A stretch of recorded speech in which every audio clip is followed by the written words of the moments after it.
Daily Ledger contributor, Kimberly Dvorak.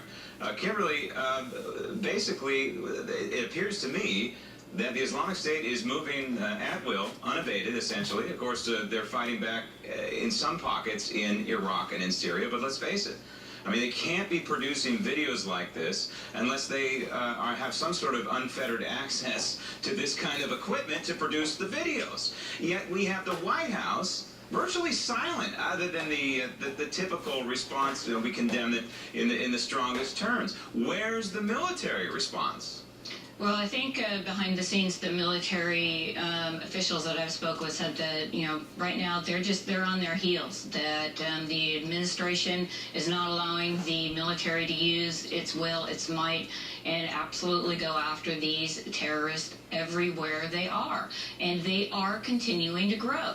They are nearly encircling Damascus in Syria. Can you imagine an IS-run Syria? I've heard that, and we are refusing to work with Bashar al-Assad. And yeah. He's not a nice guy. He's not a good guy, but he's better than the Islamic State terrorists. Yeah, and again, you ask the Syrians if their life was better 4 years ago, before the Civil War, or after.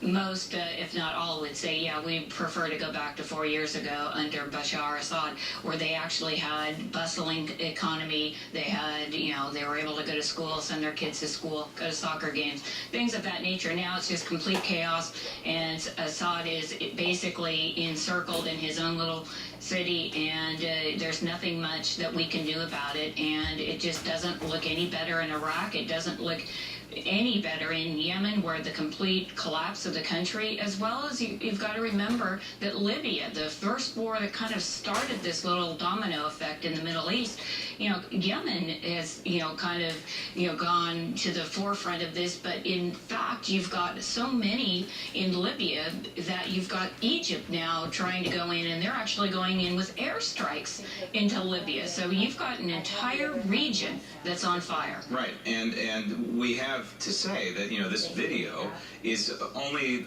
the most obvious of what they're doing in Iraq and in Syria and beyond, because this apparently took place in Libya and other parts. Who knows where it took place? But the bottom line is they are trying to wipe out all Christians in the region. That is clear here.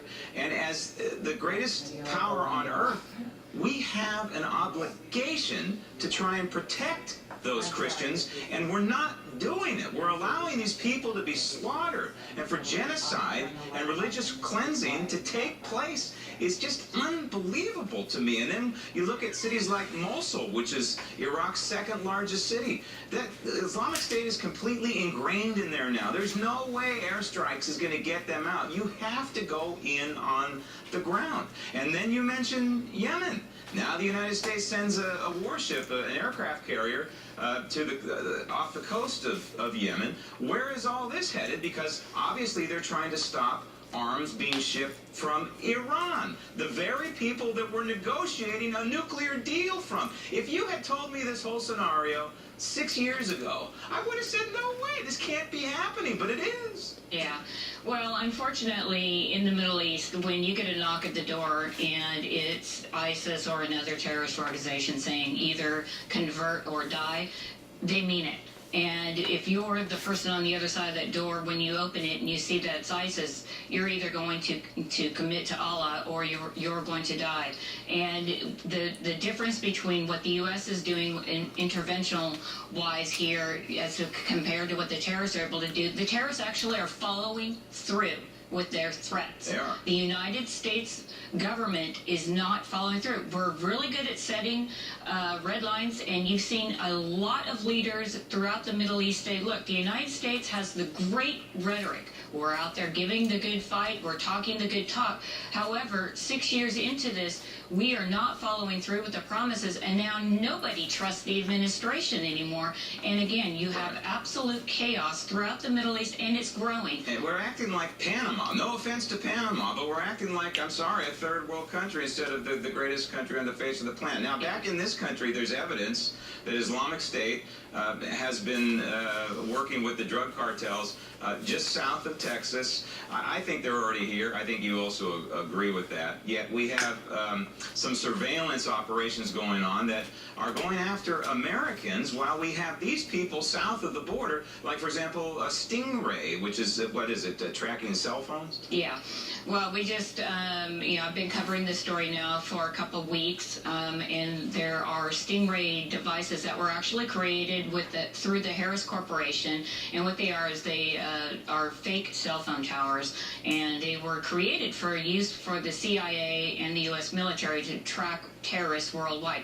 They're now being used in U.S. cities across the country. More than 50 law enforcement agencies that are local levels, like, say the Arizona Police Department or, something along those nature. I'm talking local law enforcement agencies are using these technologies. But so is the federal government, and they're all being done with no warrant, correct? No warrant, absolutely. They're being, saying that we're going after a particular target and we're isolating the search and we're tracking them through GPS coordinates on their cell phone. However, the cell phone picks up hundreds, if not thousands, of unsuspecting individuals who happen to be in the mile or so radius, depending on buildings or whatnot. So everybody's getting information, rolled up here like a police state in the country. And when you try to get information about this, it is so, alarming that, the ACLU, I actually am siding with the ACLU on some of these issues here.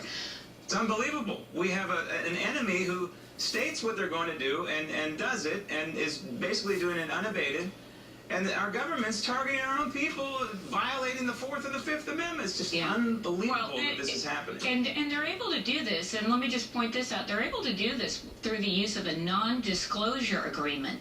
You have people in the police department who are buying these, little Stingray boxes, which are about the size of a small suitcase and portable, and they're using non-disclosure agreements to tell people who are asking about them, someone like myself, or even judges, they're saying, sorry, I signed an agreement and I can't say anything. So the NDA trumps the Bill of Rights. It's just outrageous. That and the FBI and other law enforcement agencies are throwing cases out rather than disclosing. We need to attack the enemy and not the American people. Yeah. Kim, out of time. Thank you. Good Thanks. work.